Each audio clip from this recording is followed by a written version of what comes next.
Hey everyone, this is Stephanie from the Stats on the Tee tennis blog, bringing you another episode where we do tennis stories by the numbers. It's US Open Finals weekend, a really exciting time for tennis. In fact, at the time of this recording, we just finished the men's semifinals, and now we know that Rafael Nadal is going to face Kevin Anderson in the Sunday men's final. In some ways, the men's side of the draw turned out to be a bit disappointing this year. We only had 6 of the top 10 men competing. That's an all-time low in the Open era for the US Open. And a lot of the top players went out pretty early, and we never got to see a Federer-Nadal US Open match, so that's still a big gap in their rivalry. But fortunately, on the women's side, we have had a lot of storylines and exciting matches. And in particular, for American fans, we have, for the first time in 36 years, an all-American women's semifinal. So the last time that happened was in 1981, and those 4 women were Martina Navratilova, Chris Everett, Tracy Austin, and Barbara Potter. Tracy Austin going on to win that year. Now, in some ways, seeing an all-American semifinal today is even more impressive than it was in the 80s. So let's take a look and see why that is. Chart are the trends in the number of U.S. women competing at the U.S. Open from 1981, when we last had an all-American semifinal, up to the present. So just to give you some context compared to this year, I'm using that black horizontal line to indicate the number of competitors in 2017, which was a total of 23. Now, if we go from the left and right, we can see a clear drop-off over time in the number of American women competing at the Open. In fact, in 81, when we last had the all-US semifinal, there were 78 total competitors. That's more than 50%. Keep in mind that in all of these years, the draw was 128 players. So for much of the 80s, the cards were definitely stacked in the US's favor.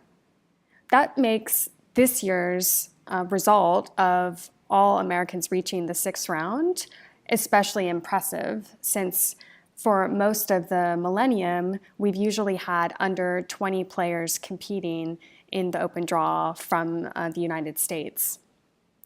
So one thing you might want to conclude from this is that we've really had a loss in depth in the American women's field. But keep in mind that over this long of a period, there's a lot of other things that are going on to the representation of any one nation at a Grand Slam. So there's travel issues, income, and things that might have been a more major factor when we look back decades into who was competing at a particular event. Still, if we look during just the past decade from today, it's really interesting to see that there has been a recent increasing trend in the representation of American women. So have a look at 2010 and notice how when we go from 2010 up to the present, that we've seen a pretty steady increase in female competitors at the US Open who are American. So given the stability and other factors that could influence participation at the Slam during that time, I think there we can probably attribute most of that to changes in depth, and the signs suggest that we are seeing greater strength among the women's competitors. A number of factors have to come together to see 4 American women all in the semifinal. It's not just a matter of having some strong players from the US in the draw. You have to have them in every single quarter so that they have a chance to get to that 6th round and face each other.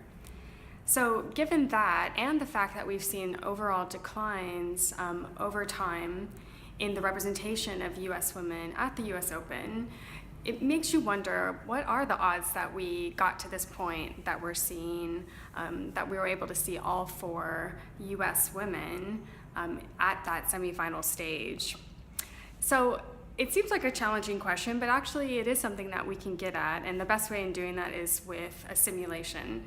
So to give you an idea of how that works, I think it's best to do a quick live demo of how we can get head-to-head matches and get some kind of sense of what likely outcomes are for any particular draw. What you're looking at here is an R console. So I'm going to use this to do a live demo to give you an idea of how these tournament simulations work.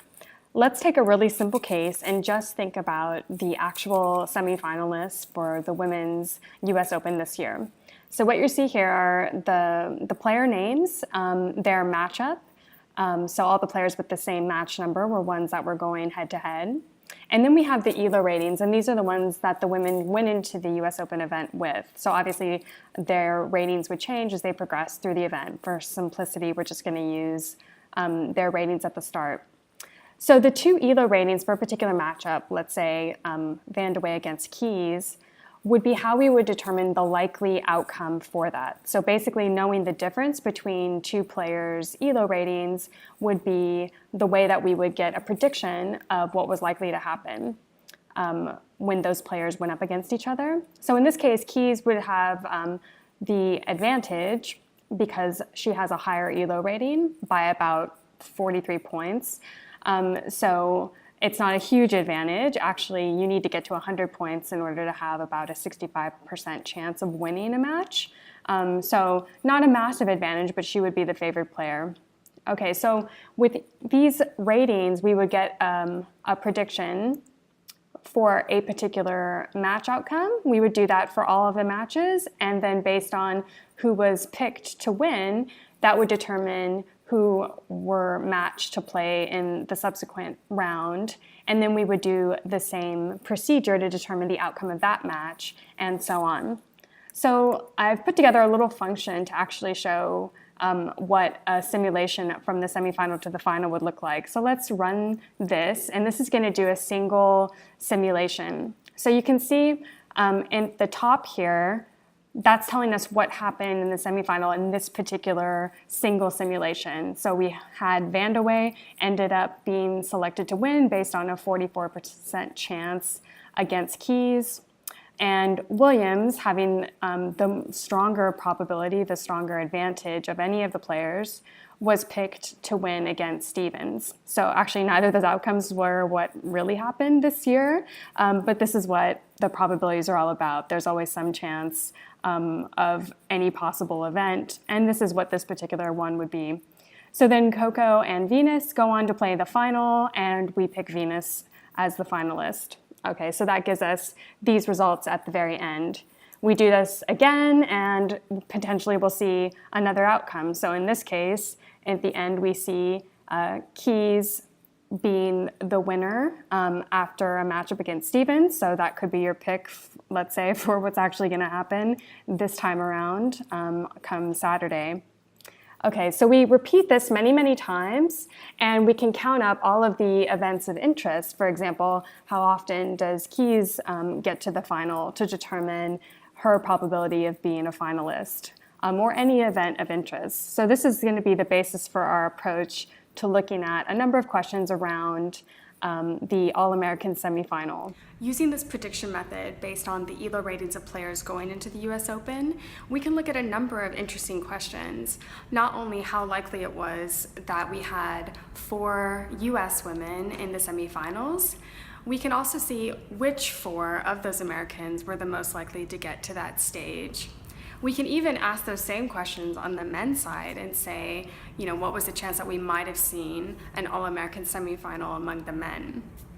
So let's have a look at what those results show us. When we run a simulation of 100,000 US Open matches based on the actual draw this year and the ELO ratings of the women entering that draw, it turns out that the chance is about 2%, so about 1 of 4,000 were the odds that we were going to get an All-American semifinal in the end. Just to give some perspective of how unlikely that truly was, here I've put together 4,000 points in blue with the 1 point colored in red that you can see there in the middle left.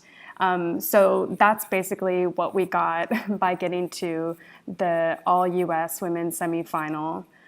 So definitely we should be fortunate that this happened. If you're an American fan, it was a surprising event, even given the representation, the higher representation that we typically have of the host nation at a Grand Slam. Despite that, it was still surprising to have had the outcome that we did.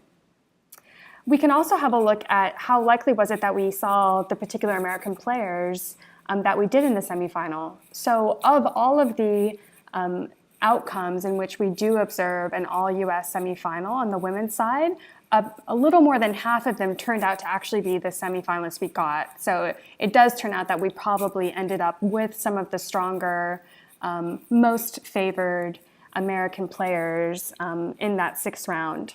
If we look at the second most likely outcome, actually we see all 3 of the 4 still there, Key, Stevens, and Williams. But it looks like CC Bellis would have also had a pretty good chance based on statistics of getting there. So the probability of having had these 4 as the semifinalists was about 32% among all American semifinals. And then finally, if we look at the next most likely, again, we still see Key, Stevens, Williams, but this time Allison Risk joins the group with about a 10% chance. So it looks like Key, Stevens, Williams definitely deserved the position that they got. They were the most likely consistently across those all US semifinalists. But again, there could have been many different ways that this would have worked out. So a lot of you might also be interested on the men's side. Was there any chance that we would have had an All-American men's? Now, there's been a lot of talk about the state of the U.S. men's tennis, with hope in seeing some young players like Fritz and TFO coming up in the ranks. Still, the chances for those players to be reaching those later stages, it's still a question. And in fact, when we do the same exercise on the men's side, I was not able to find any case out of 100,000 trials in which we had an All-American men's semifinal. And that's despite having 19 men in the US draw. So it turns out that they just don't have the same sort of strength relative to their competitors as on the women's side, and would be even less likely to have had the outcome that the US women had this year. There was no guarantee that we were going to see an All-American women's semifinal. So American tennis fans have one more reason to feel fortunate this weekend as we wrap up the US Open Championships. At the same time, there are clear indications that the depth of American women's tennis is on the rise, especially over the past 5 years.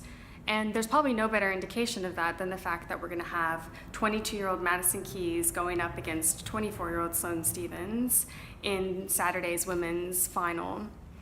They're both going to be appearing in their first Grand Slam final there, and we're assured to get a new American women US champion at the end of it. So a momentous occasion no matter the result. So enjoy that match and the men's final, and we'll catch you next time.